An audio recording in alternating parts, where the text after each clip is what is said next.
Hello, how are you? I just wanted to briefly come on here. I don't know, I was inspired today to come on here and talk about misunderstanding a little bit, right? Because we all do it.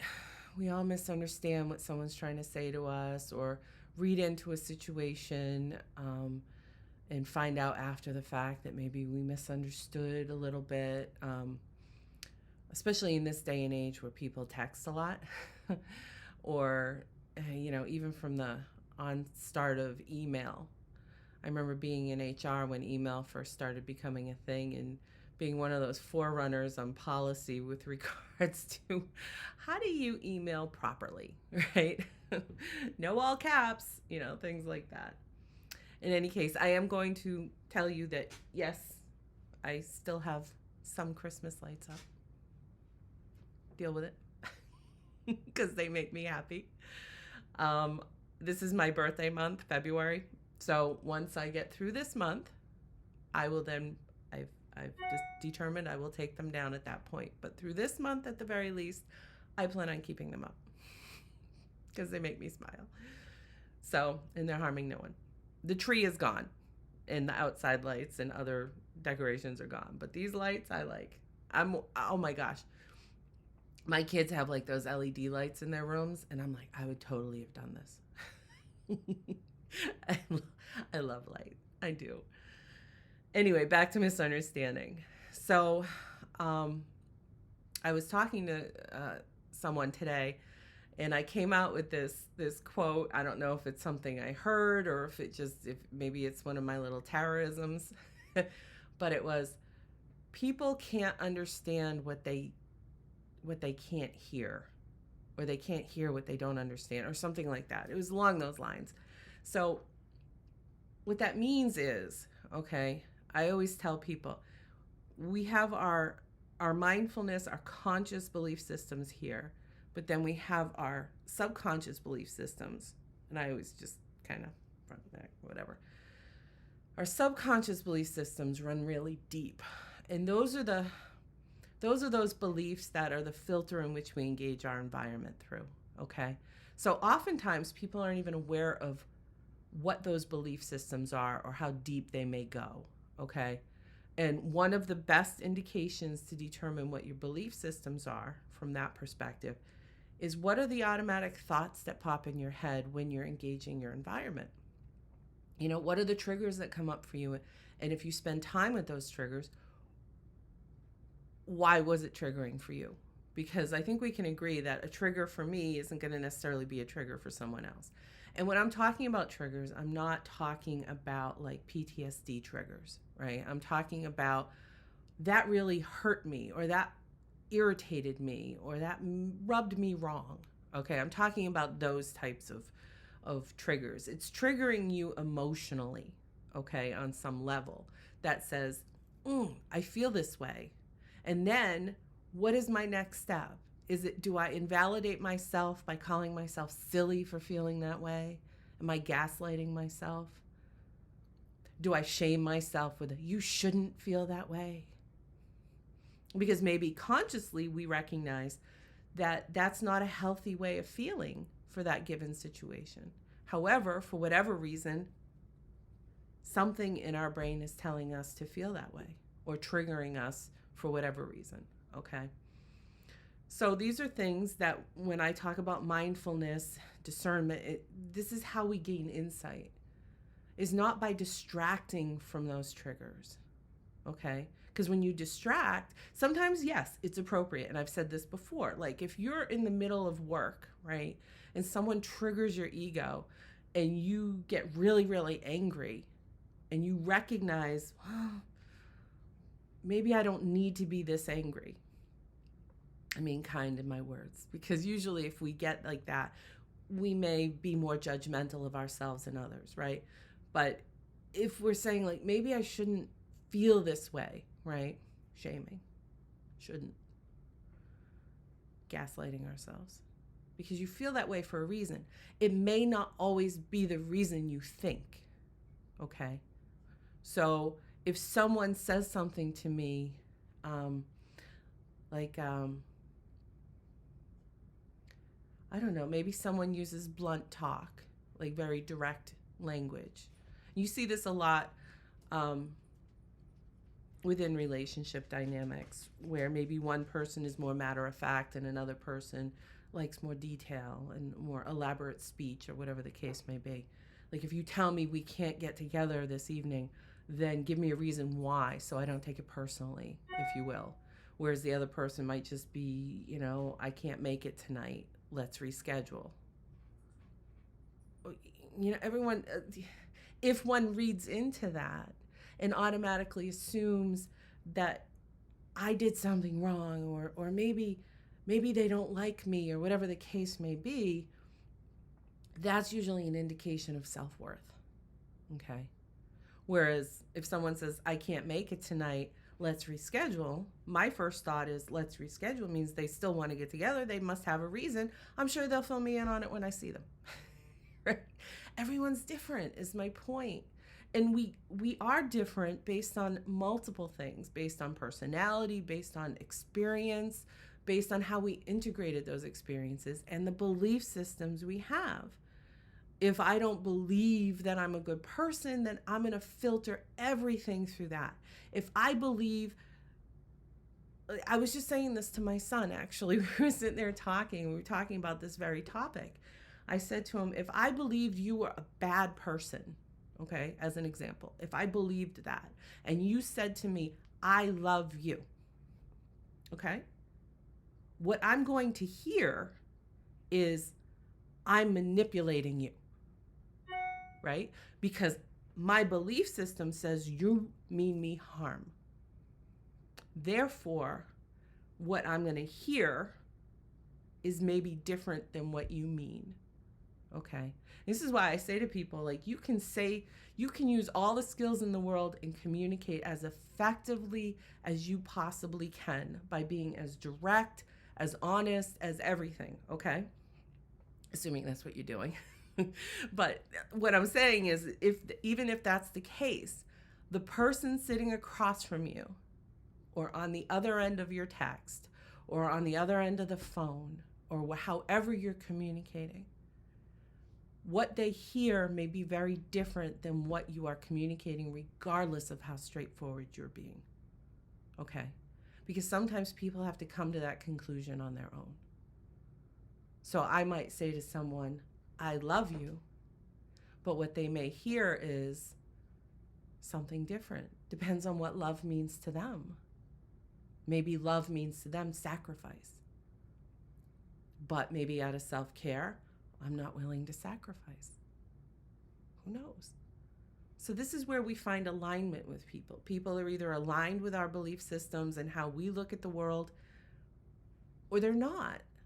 That doesn't mean we have to not have anything to do with people who don't believe like us, okay? Because then we would have this big myopic society.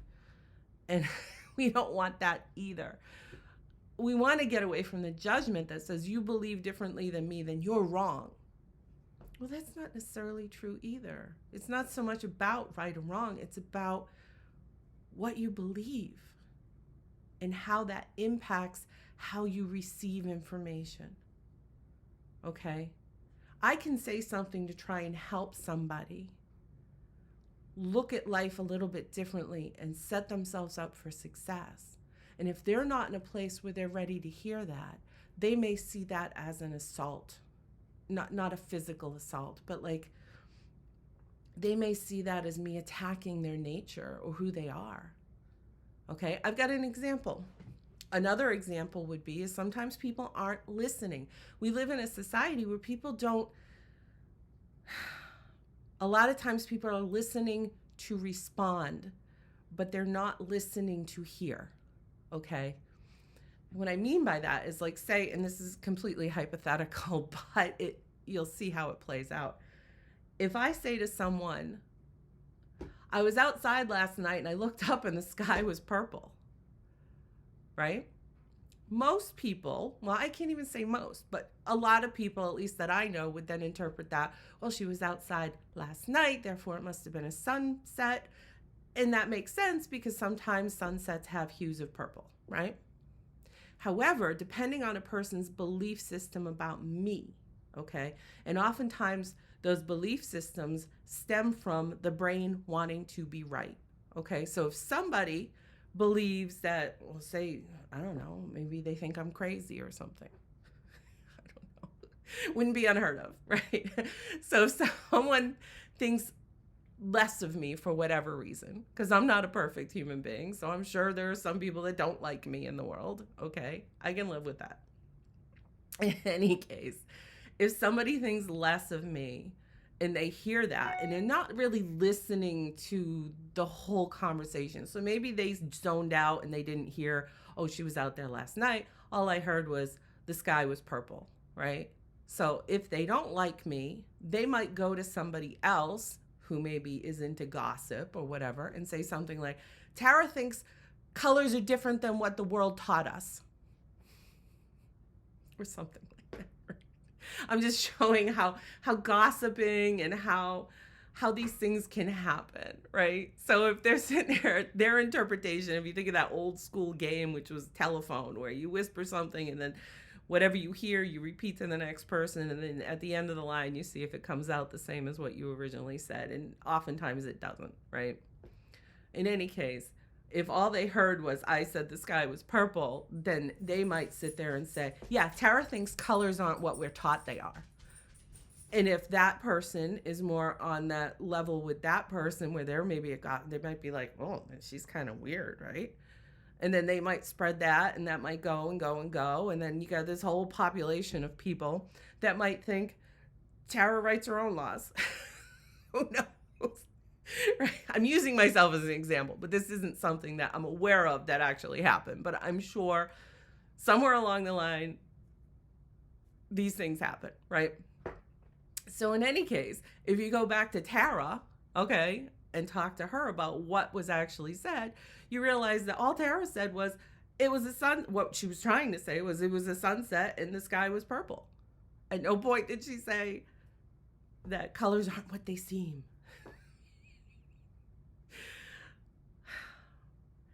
The thing is our belief systems have a huge impact on our interpretation and perception of our reality. Okay?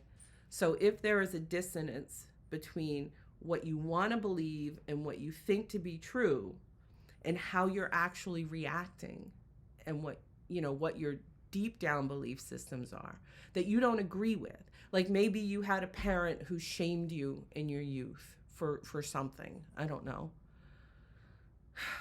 For anything. I mean, there's so many things. A lot of people, it comes out in weight, or it comes out in speech impediments, or however the case may be. People get ridiculed for a lot of things, and it's really even more heartbreaking when it comes from a person that's supposed to protect us, okay? But maybe you develop this belief system of I'm stupid because I can't talk right, or whatever the case may be, or I now have an uncomfortable or unhealthy relationship with food because I was taught that, this, that, or whatever. These things can spiral really quick, and it's not always with intent that people put that on us, okay? But these are just some examples.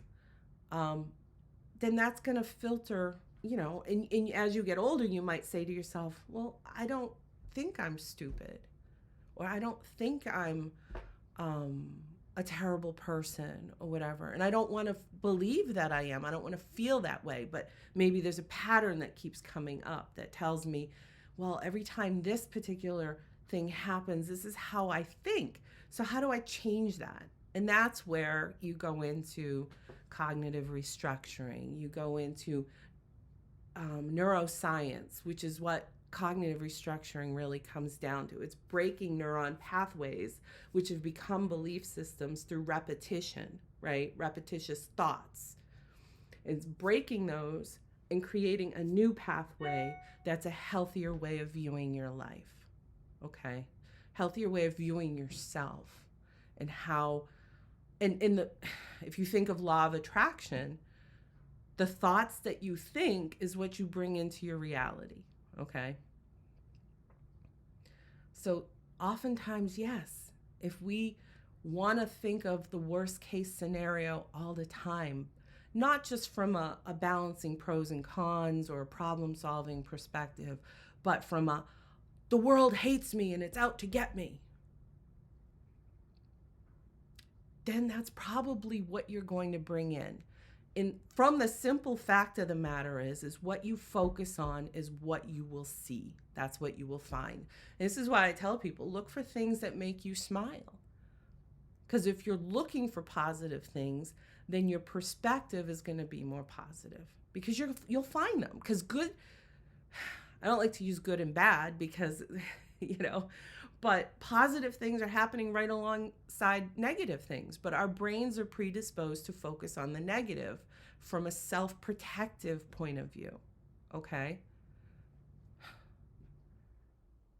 And when I tell someone to try and focus on the positive, that doesn't mean don't feel the negative, ignore the negative.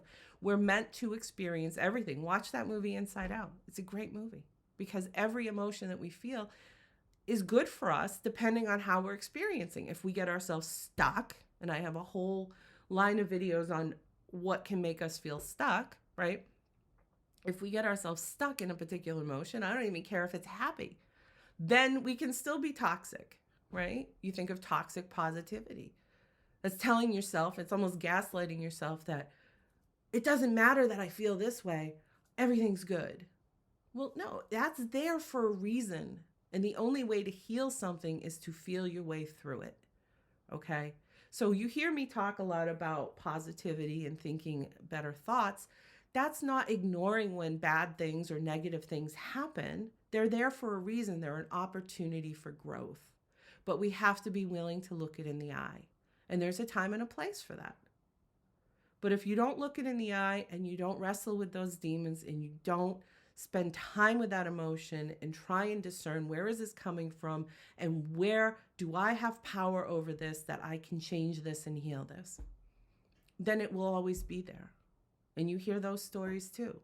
They lost themselves at the bottom of a bottle because they were constantly trying to distract to the point where they lost the battle. Everybody can heal. Don't let anyone ever tell you otherwise. Because you can heal, but you can only heal yourself. Healing doesn't come from without. Help may come from without, but healing comes from you. You have that power. We all do. But it's hard work. I always say healing's not for the faint of heart. Growth is not for the faint of heart. And some people don't have, and again, it's because they don't believe they have. And that's part of the battle. That's the catch-22, right? If I believe I'm not strong enough to face my demons and heal, well, then I guess it's true because you are what you believe. So part of that is getting over that hump of non-belief. And getting to that point of saying, where do I start? So with regards to miscommunication or misunderstanding, that's where some self-accountability can come in. If someone says something straightforward, yeah, some people can't be trusted. Some people can say, I love you and not mean it. Maybe they are manipulating. That's where discernment comes in, right? And those are all lessons and opportunities for growth. So even if, in my life anyway, if I feel someone has wronged me on some level, I've come to a place in my life where I have more peace with that now because I see it still as a lesson, and I'm grateful for any lesson that helps me grow as a human being in my soul, not on my hips. Just saying. Laughter is really good for the soul too. It's good medicine. So some days when you do need a distraction, you do need to feel better, then throw on a happy video, or, whether it's kittens frolicking or something that's going to make you laugh. Because the two times our brain really can relax a little bit is when we're laughing and when we're listening to nature sounds. So self-care. Okay, that's also a huge part of healing process. But in any case, I'm going to leave this here. Any questions, reach out. Otherwise, sending you, God, as much love and light as I can at this time. It's a new year. It's going to be to me, again, perspective. I see this as an exciting year. I've got really good things on the plate. I'm very excited about opportunities coming down the pipeline. But I also recognize that not everyone feels that way. There will be some turbulence when you think of our worldwide events and things like that. It's an election year. When is an election year not turbulent? At the very least, will the phone stop ringing, please? In any case, sending you light. And just know you're not alone. Everyone's in this, but we're all looking at things from different perspectives. And that's not about right or wrong. It's not. Just because one person believes different from another doesn't make them right or wrong. It just makes them different, and that's okay. So you be you, and I'll talk to you soon. All right, bye.